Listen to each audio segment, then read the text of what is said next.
Brandon, Robert, Aaron, thank What's you up? guys. Awesome being here. So another coaches podcast. We changed the time, so Kyle's coaching, not on the podcast, so we'll miss him today. But what are you guys drinking? What are you drinking, Minute? This is a C4 electric sour. This is actually my first one ever. Yeah, you're more of a Bang guy, or just No, I mean I definitely like energy drinks. Bang, and I'm like with Robert. I don't really like the flavors, so I actually supported Reign. I like to drink the Reign ones just because of Strongman. Yeah. Like I really like to watch the Strongman events. You know, like the Atlas Stones and like the Logs and stuff. So they supported Reign, so I just figured I'd support them. Yeah. So you're electric sour. What do you think so far? It's sour in my mouth. Well, hey, so Bennett, yesterday I kind of chatted with you a little bit. The other day I felt like I tweaked my back on Monday, and it feels a lot better today. But yesterday, I think I was rowing, and you came up, and I think you asked something, and then I said, well, I actually tweaked my back. And I know you had some back injuries. And that conversation really led me to kind of say, you know what, that'd be a great conversation for us to have with the coaches tomorrow for the podcast, just how we handle injuries, and what typically is our protocol after facing injuries. So I know you've had pain before. You talked about it when I interviewed you for your podcast. Give us a little kind of back history on, whatever injury you had back when you had it, and kind of what you've done, because you've come a long way in short 3 years to where you are today. Well, the football a long time ago, like sophomore year, but that's a long time for me. Longer for me, but yeah. So I dove for the football one time, and I pretty much scorpioned. Like whenever you dive, and my chest hit the ground, but my feet touched my head. Oh man. So, and then I got dogpiled afterwards, and I never really got it checked, but my back hurt really bad from that. I was like, I know something's wrong, and I kept playing on it because I wanted to be first string still. So I was like, I'm gonna keep going. And then after like 2 or 3 weeks, I got to the point where I was bedridden, and I had to get help to even sit up to go pee. Like I just remember I had to call my mom in to come help me sit up. So for a while I was really hurt. And I didn't really get it checked. Like dumb. That's not really smart. But I kept, eventually it healed, and I was able to lift on it again. And I don't think it was too bad then, but over time I kept, I feel like that when that moment happened, I wasn't the same since. And my core, I couldn't brace my core very well, so I kept trying to lift heavy on it, and it got worse and worse and worse. And then I hurt it I kept hurting my back. Like over time, just, no specifics, it just kept getting worse. And I finally got checked about 3 years ago, and it was like my whole lumbar spine is damaged. My L3 has been broken twice. As you can see, 2 parts that are. And it was from that.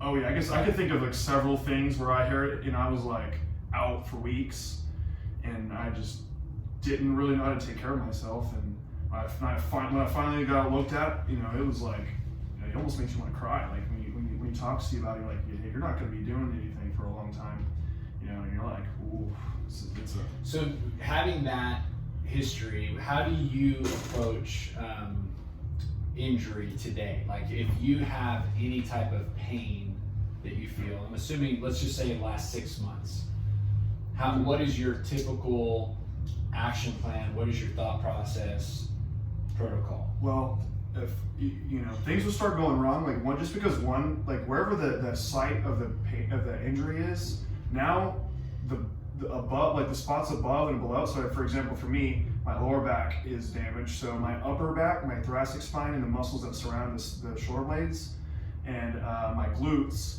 will start compensating for that one spot. Because now that spot, my lumbar, is really damaged and it hurts. And so now those areas that surround it, even my abs, I started getting kind of like a hernia feeling in my belly button at one point. I remember I couldn't, everything was hurting. So I was just, every time I moved or coughed, something in my belly button was bothering me really bad. So what I had to do is I started stretching religiously. I didn't go, one day without stretching probably 2 or 3 times throughout the day, and just you know, even like when I wake up in the morning, I'm already in my bed, so I just automatically start doing like child's pose, and you know, I just put myself in just different positions. Even if it's awkward, like I even just put myself in position. I just kind of experiment. Do you do that whether you're feeling pain or not? Now I do it every day. Every day. If I miss one day, like I keep thinking about how much pain I was in. And then do you feel like in the morning you kind of know based on those stretches how the day's gonna go? Oh yeah, I'll start stiffening up. Like it's like the same problems continuously. So if I don't stretch, my upper back will get really tight, and then that causes pain in my shoulder.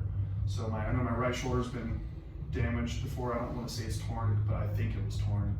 How long ago did you start doing the morning stretches? About 2 years ago, maybe. Wow. So and are you 100% on that, or is it like 80%, like 5 out of 7 days, 7 out of 7 days? Oh, it's 7 out of 7 days every day now. It's just become a habit. Because I even watched a podcast with, you know, I don't know if anyone knows who this is, but David Goggins. He had some really psoas issues, and he went to the hospital for it, and he's a retired Navy SEAL, and he's pretty extreme with, you know, I don't go that extreme with how crazy he goes on stuff, but he doesn't miss. So with how crazy his schedule is, I mean, he does like 1 or 2 hours of stretching a day, and you know. How much does that morning stretch dictate your workout for that day? Everything. Like if you're not mobile, so a tight muscle is generally a weak muscle. Because it doesn't have full range of motion. You can't strengthen all the fibers. You start getting knots on it, you know, adhesions. And so if that happens, like you're gonna tear your muscle. Like that's more likely that it can't be fully stretched. And like say my upper back is really tight, or my lats, like the muscles that surround your armpit, and they're tight. So that means I can't get my arms over my head without my arms falling forward. So if I'm doing a jerk or an overhead squat or a snatch, and I catch it in forward like this, I guess anyone watching the video, but my hands are way up in front of my face. That's gonna put a lot of pressure on my joints, like my SI joint, and basically all the joints that surround the shoulder. And now you're gonna start hurting your shoulder. So not only do you have a hurt back or tight upper back, and now your shoulder starts hurting. And guess what? Now it's just gonna continuously. So on average, how long does the stretching routine take? I at least stretch for about 10 or 15 minutes in the morning. Now, it used to have to be longer, but now it's like, okay, I at least just want to be mobile. And then, you know, I'll do it throughout the day now, because, I mean, it's easier for me since I work at a gym, so I can just easily, in between clients, or, you know, if I have a quick period of time, I can just stretch. So one more question. Why is it worth it to continue to work out to you in the way you do, having the pain that you sometimes have? Because then, like, this is what people don't understand is like, I you know, this is not everyone, but I talk to a lot of senior citizens, like even my grandparents and even my parents. Like they're like, well, yeah, working out like that's for young people. I'm like that is far from the truth. Like, actually, the older you get, you need to really dial in your stretching and weightlifting, or like not even just weightlifting like as in heavy weights like what we do, but like some kind of resistance training to build the bone density and your muscle mass too. So say if you fall, you know, you need to be able to catch yourself and not hurt something. Or even like when you lift heavier weights, like heavy is relative according to you, but that's going to build fast twitch muscle fibers, and then those muscle fibers are actually the ones that help break down sugars. So if you have struggles with, you know, your glycolytic levels or like your insulin response, your fast twitch muscles are actually the ones that help break those down. So not only you're going to gain fat a lot easier if you don't have muscle. It's good, man. Thanks for sharing. Perrin, what flavor are you drinking? Well, cotton candy was recommended, and I give it a 10 out of 10. It just so happens that we only had one pink beverage in the cooler, and we happened to end up with it. Yeah, I don't want to say that was by design, but yeah. I'm not mad about it. Okay, Perrin, you have, you know, a very athletic background, right? Competitive cheer and gymnastics, and not only personally, but then coaching it at a collegiate level. So do you have any aches and pains, injuries that you kind of currently are I would say, just living with from previous years of being an athlete? Well, mine is maybe the opposite of most people. So I'm very hypermobile. So I can mask a lot of things with my mobility, with my flexibility, but it's not always worked out in my favor. I hurt my back in September, and I probably haven't had a major injury since I've broken a few ankles here and there, but like since, that's very different than muscular stuff, since high school. But it kind of caught up with me. I would rely a lot on the fact that I just could move a certain way, and I was very casual about it. Very casually would move through some things versus taking the time to make sure that I am engaging the right muscles and, elbows up on a front squat, all those things that matter, that just because you can get the bottom of the squat without doing it necessarily properly. Yeah, so let's talk about what did you do in September? It was front squats, not heavy, just casually front squatting, no big deal. And my back just locked up, and so I put the bar down, and I was like, oh, I'll be fine. Went to go pick up the bar, that didn't happen. Just slowly sat down on the ground, and it took me like weeks to be able to bounce back from that. It was nothing major, but my body was saying, nope, not anymore. But a lot like Ben, I stretch in the mornings, even now, not for very long, but you better believe there's no way I'm getting out of bed without like pike, butterfly, some of those things, and my body's used to doing that every single day.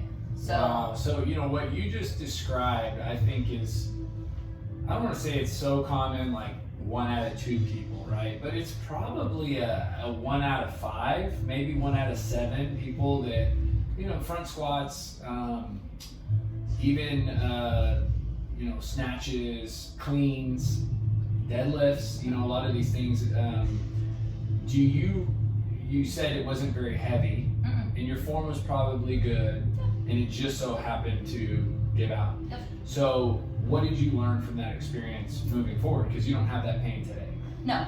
I learned that when your body tells you something, you should listen.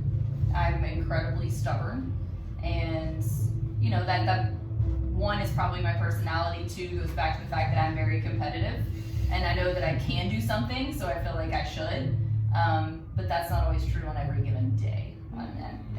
Not every day is the same, and so when your body says no, the answer is no. Like, for example, my back was really sore yesterday, and did the deadlift running workout the day before that. Didn't have any problems during the workout, felt great, did the whole thing, borrowed Brandon's belt, did it all right. And the next day, yesterday my back was hurting so bad, but as Bennett mentioned too, I still worked out.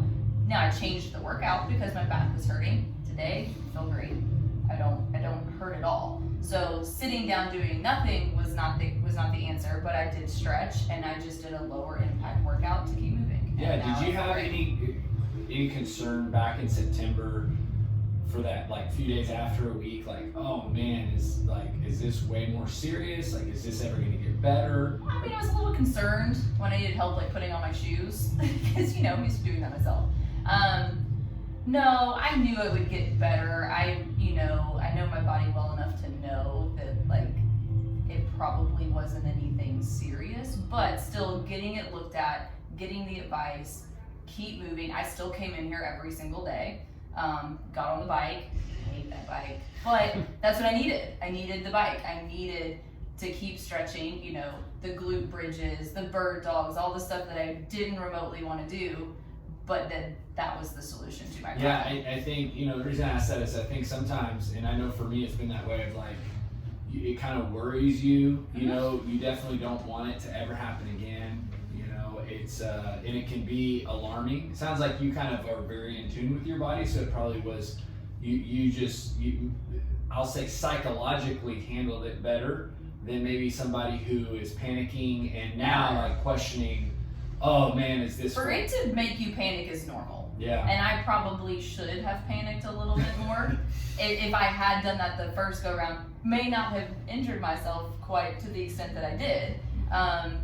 But knowing your capabilities is half the battle. Knowing what's normal for you. What's normal for me may not be normal for somebody else. So knowing what feels right and when something feels off, and then describe that to me. in the most recent experience with the deadlift running workout, like you said, I knew something felt, I guess it didn't feel off Monday, but Tuesday you said, Yeah. yesterday I felt like something. So what is that? Because again, I kind of know what you're saying because I know what it feels like for me, but felt somebody great listening. on Monday, came in yesterday, first class of the day, we're going through the warm-up, I don't hurt at all, everything is fine. I laid on the ground to demo a dead bug, and all of a sudden the whole right side of my back just cracked repeatedly every time I dropped my right leg, and I was like, that's not right, like, and it hurt. And then for several hours the rest of the day I was like, oh my gosh, and I don't know what crazy workout they were doing, but there was a 0% chance I was participating. So I took kind of what the classes were doing and then modified it for something to where I could still move. But part of the workout was wall balls. I went down and just to a bodyweight front squat and said, nope, it's not happening today. So I changed it to something else and I spent some time stretching and just kept moving. But I knew that it didn't feel right. But I also know that part of the solution to when my back was hurting before was to keep moving. Yeah. Finding movements that don't irritate it, that are still just making those muscles. So your pain back in the fall was low back. Mhm. So what's kind of some go-to stretches for you when you feel like that lower back kind of start talking to you again?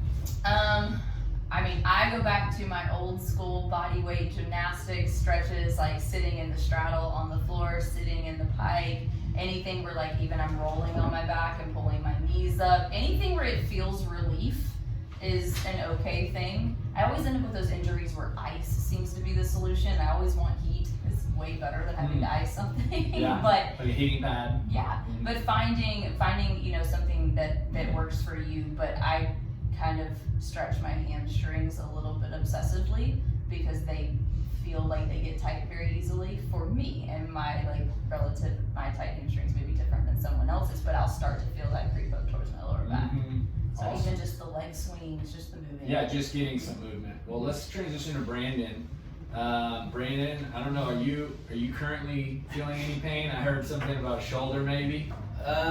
Yeah, so I think it was Monday, bothered my shoulder a little bit, and that was just kind of like a silly mistake on my part, just not completely warmed up.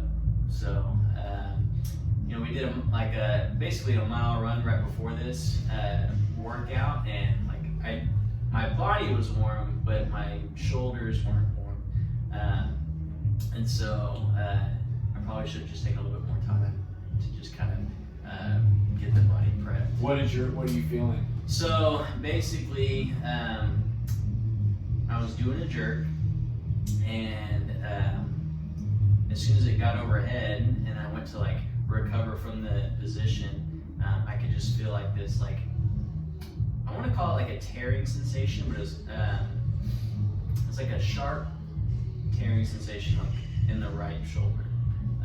But it wasn't anything that was just it didn't hurt to necessarily put weight on it, but it hurt to move through that range. So what was the immediate plan or action steps from that? Well, drop the weight instantly, and then probably not the smartest thing, but the competitive side of me was like, well, I gotta finish this workout.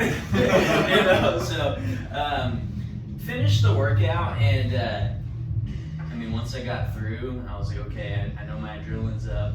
Once this kind of goes down, it's gonna start to hurt. And surprisingly, it didn't hurt as much as I thought it was going to. I don't think I did anything severe. Maybe just more of maybe just kind of tore some of the fascia that's around the muscle, and nothing big. Did you adjust? Was this yesterday or the day before? This was Monday. So did you adjust workout yesterday at all? So yesterday I ended up going to Alpha Sports and getting worked on, and so they did some deep tissue work, basically just kind of massage that shoulder, help me go through some passive range of motion, and then they take me up. So feels pretty good. So rested. Basically just rested. That's all I had time for yesterday. Okay. So was it supposed to be a rest day, or did you kind of It use your wasn't. workout time to go? So to yeah, I use my workout time to go get worked on. Which, I mean, again, I think there's a learning lesson there too, right? Yeah. Because you basically, I mean, I think everybody in this room is somebody who probably schedules their workout time Yeah. into their calendar and knows exactly.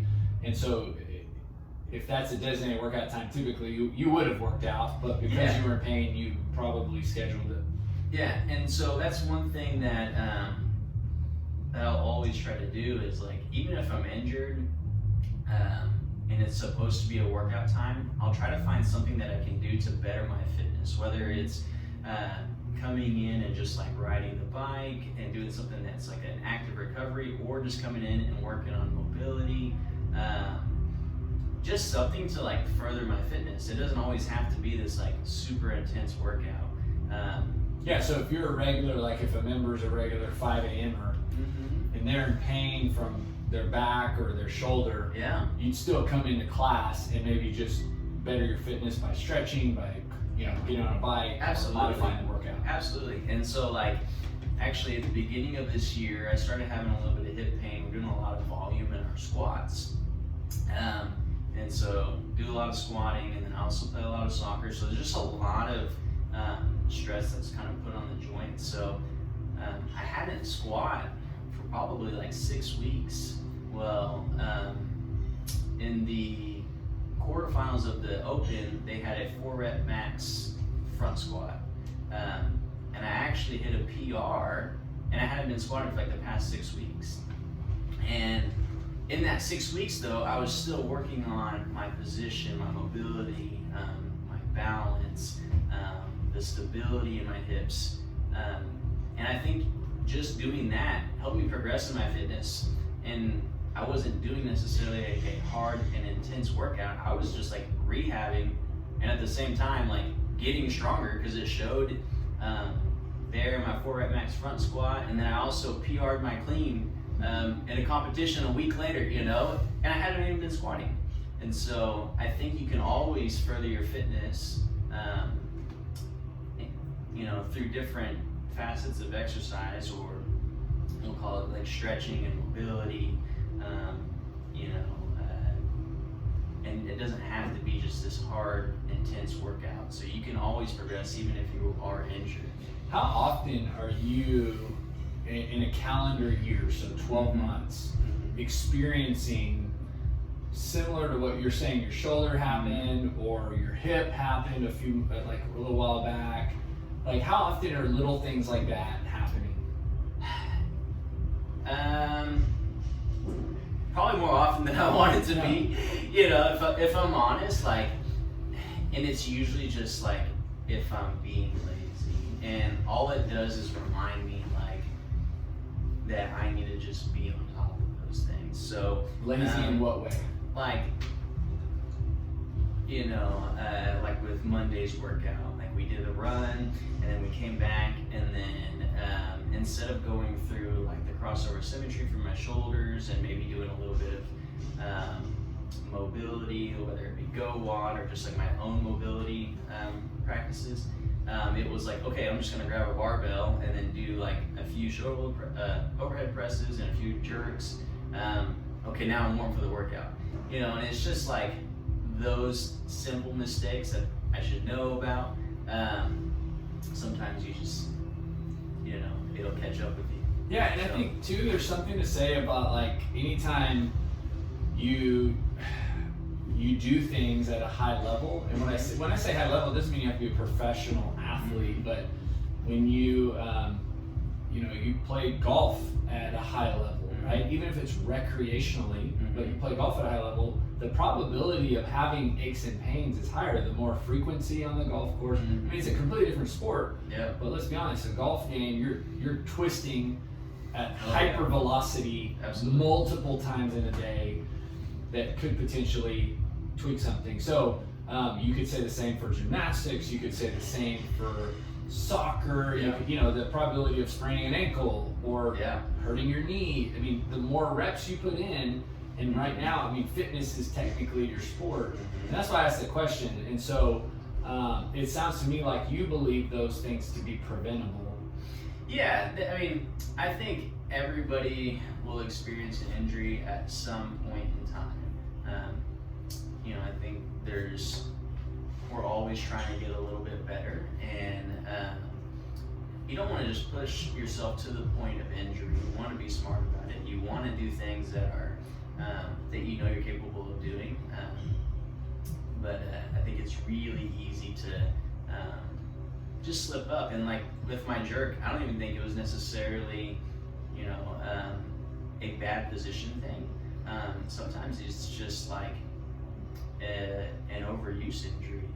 Like you were saying, you go through thousands and thousands of repetitions. Like eventually, something is just gonna be like, okay, this is a little much, and it's gonna be tweaked some. So, Do you feel like that kind of has influenced how you train clients? Yeah, I would say so. I think like it always reminds me that like even if they're late, like hey, we need to go through a warm up. Like it's so important. And I think a lot of times people will come in like, why don't we warm up? Let's just go through the workout. And I always try to tell them like it's so important to get a warm up in. I think when you watch people like go through a really hard workout, like say there's a workout, it's like a 10-minute Metcon, and then after that you have to set a 1 rep max clean. And oftentimes you'll see people go in and hit a higher 1 rep max clean after they've just done like 10 minutes of like grinding through a Metcon. And I think when you look at it, you're like, well, they should be more tired. How are they hitting a new 1 rep max? And I think what it really is their body's actually primed and ready to go. And so I always try to think of that whenever I'm training people. Is like, we really need to be primed and ready to go if you want to perform at a top level or at your top level. Yeah, So, regardless of age, Yeah. right? Fitness level. mhm. Last question: what flavor did you grab? Man, I got this bombsicle, I believe, frozen bombsicle. First time or No, I've that's had this one before. This is like my go-to. Like I've probably had 4 of these. Oh, nice. In the past 2 years. Oh, I think it was the past week. Yeah.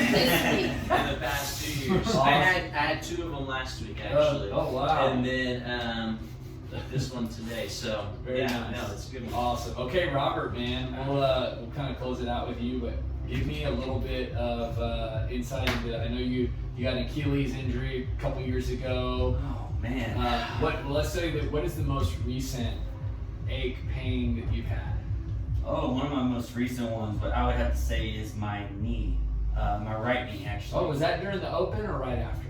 I think that was actually right before. So Right I was nervous about the open because of my right knee. Just with the squatting, I was really What'd you nervous do? about that. Honestly, I think it was just again, I think it just had to contribute to the Achilles injury. I think as I was trying to rehab the Achilles, I kind of let other things go and didn't focus on my form too much. And I think it was just not properly squatting. Where was the pain?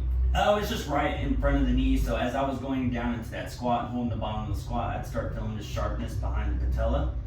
And so that's where I was just thinking, all right, so I just knew something was up with that, and I knew that wasn't normal. But however, I did also, from that assessment, I also knew nothing was torn, but I just had to figure out the root of the problem.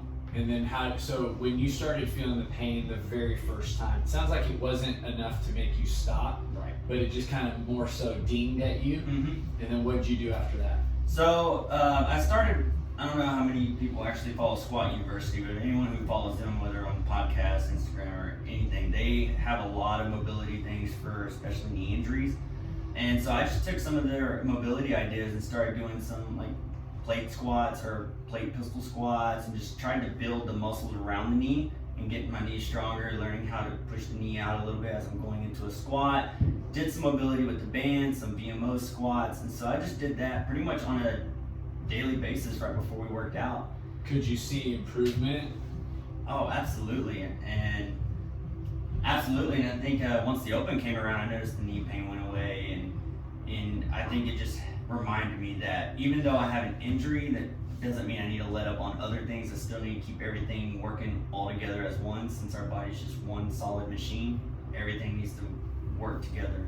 Have you had the knee pain since, or would No. you say it's completely gone, or is it kind of gone there? No, I mean, I would say it's completely gone. I think, as Brandon mentioned, we've been doing a lot of squat volume lately. So I think I was finally able to start, hanging with the squat volume that Mayhem had assigned. I think during that time it was hurt. I was still doing squats, but I was just doing squats to a box.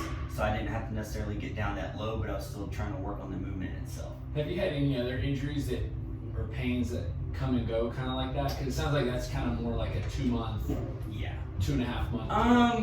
I would like to say I have like tennis elbow in my left arm, so that's one of the reasons why I do not do legless rope climbs. I have no desire to ever do them again. If they're ever programmed in a competition, so I hope Rich isn't listening because I don't want to program this to be classic. But if they're ever programmed in a competition, I'm going to be really nervous. But I do get tennis elbow quite frequently. When did that start? This actually started when we removed the ropes. A few weeks ago, Colin and I removed 2 of the ropes outside, and him and I were just free hanging from one of the ropes trying to remove one, and all of a sudden my elbow started hurting. But It's never hurt prior to that? no, it's just one of those things. Again, I voodoo floss, I use lacrosse balls, I have so many things I do for mobility, and just any injuries I start feeling that may occur, I go ahead and attack them before they get worse.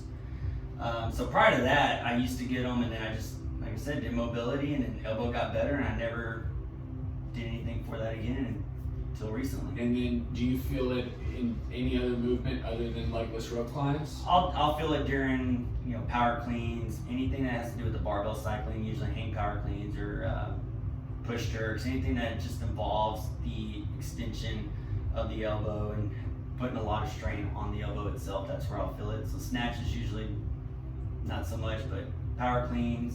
But you'll handstand still push-ups. do those movements, you're just aware of it. Absolutely. So when you have that in a workout, let's just say it's on your programming for that day, what's going through your head? And you kind of probably know what you're doing well in advance. So what is kind of your thought process? Let's just say that movement that's going to bother your elbows on the workout of the day. So I really focus on mobility and making sure I do anything and everything possible to get my joints primed and ready. So as Brandon mentioned, doing some crossover symmetry, I'll do some voodoo wrap, and while I'm doing the voodoo wrap, I'll also do occasional just flexion and extension of the elbow, or I'll hang from the pull-up bar, try to do some pull-ups while I have that voodoo wrap on there.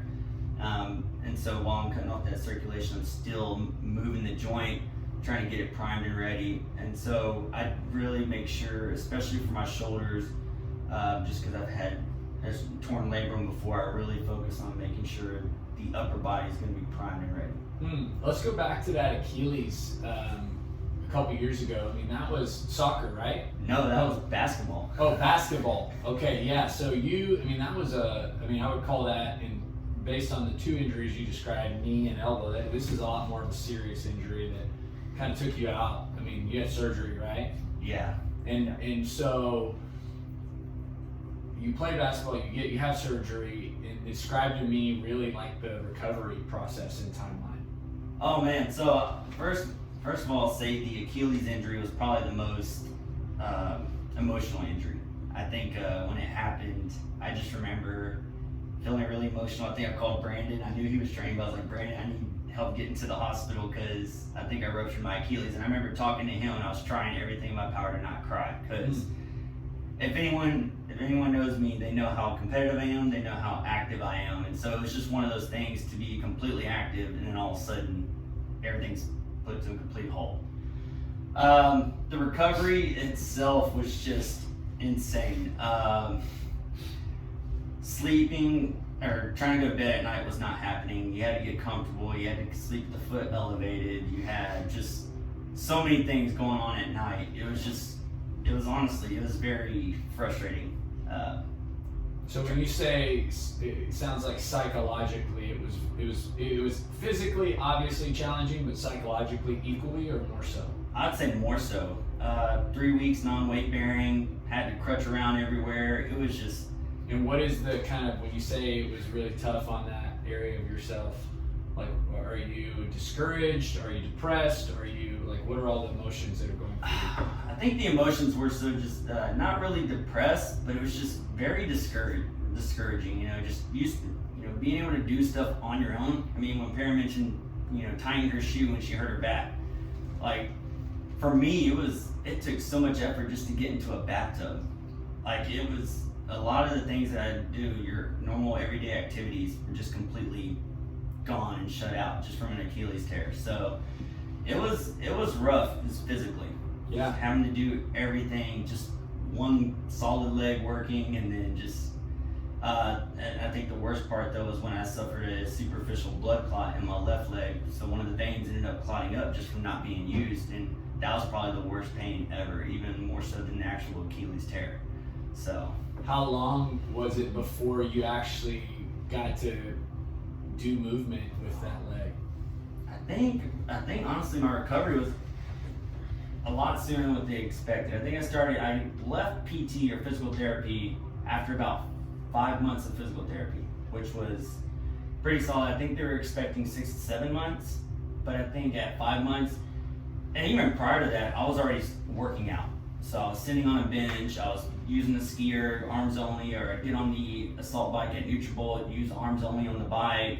Occasionally I'd come up here, arms only on the Echo bike. So it was just kind of one of those that I was still trying to stay active. But I think at about 6, 7 months is when I finally started to work on my cleans, work on the Olympic lifts, of course, lightweight, and no jumping or anything like that. But I think at 6 months is when I finally started. Man, so what you just said, I think, is key, right? You kept moving, you kept going, even as hard as it was.